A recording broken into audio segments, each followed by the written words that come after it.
अब 15 दिन रह गया है। अब बिहार में बदलाव की पूरी तैयारी हो गई है। अब लालू, नीतीश, मोदी, अमित शाह का राज खत्म। अब बिहार में बिहार के लोगों का राज होगा, जनता का राज होगा, जन स्वराज होगा और उसकी बानगी हो गई है। अब कोई इसको रोक नहीं सकता है। बिहार की जनता पूरी तरीके से तैयार है। आप देखिए कि भाजपा के लोगों ने कहा कि छठ के लिए, दिवाली के लिए 2000 स्पेशल ट्रेन चलेगा और आप देख रहे हैं गांव गांव में लोग कितना परेशान हैं। कोई घर वापस नहीं आ पा रहा है।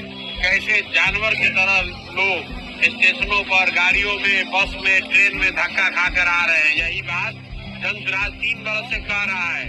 अगर अपने बच्चों को बाहर नहीं भेजना है, अगर पलायन नहीं करना है, मजदूरी नहीं करना है, तो एक बार अपने बच्चों के लिए, उनके रोजगार के लिए कर सोई अब आप पर भी तो आ रही है। तो अब प्रशांत किशोर कह रहे हैं 7 लोगों की हत्या के आरोपी हैं, आपको जेल भेजा जाना चाहिए और बीजेपी ने आपको डिप्टी सीएम बना दिया है। के सामने बात नहीं किया जाता। मूर्ख हैं वो। मूर्ख। इन पार्टी में जो तय हुआ कि मैं सबसे बड़ी जिम्मेवारी हमारी है। बहुत तेरे लोग जिन्होंने अपनी नौकरी छोड़ी है, अपनी पूरी जीवन की कमाई हुई प्रतिष्ठा दांव पर लगाई है और मेरे कहने पर चुनाव लड़ने आए हैं। अब अगर जब वो चुनाव लड़ रहे हैं और मैं ही अपना चुनाव लड़ने चला जाऊं उनको छोड़कर, तो वो उचित नहीं होता। तो बहुत गहन विचार विमर्श के बाद ये तय हुआ कि अगर मैं कहीं भी चुनाव लड़ूंगा तो जो 2 दिन या 3 दिन भी मैं अपने इस पूरा चाहे जीते चाहे ठीक है।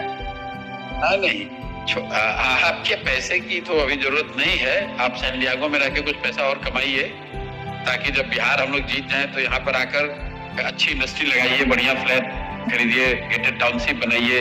छपरा के नालों को जब हम लोग सुधार दें तो नालों के ऊपर बढ़िया गार्डन लगाइए। चित्र जारी किया है जहाँ पर डॉक्टर साहब अपना नामांकन वापस ले रहे हैं। हम चित्र जारी कर रहे हैं। देखिए धर्मेंद्र प्रधान है और यही डॉक्टर सत्य प्रकाश तिवारी हैं। इनके घर पर बैठ के इनको देखिए क्या किया जा रहा है। ये नहीं देखा होगा कि चुनाव घोषित होने के बाद जो उम्मीदवार है, आधिकारिक तौर पे जो उम्मीदवार है, भाजपा के केंद्र में मंत्री, केंद्र में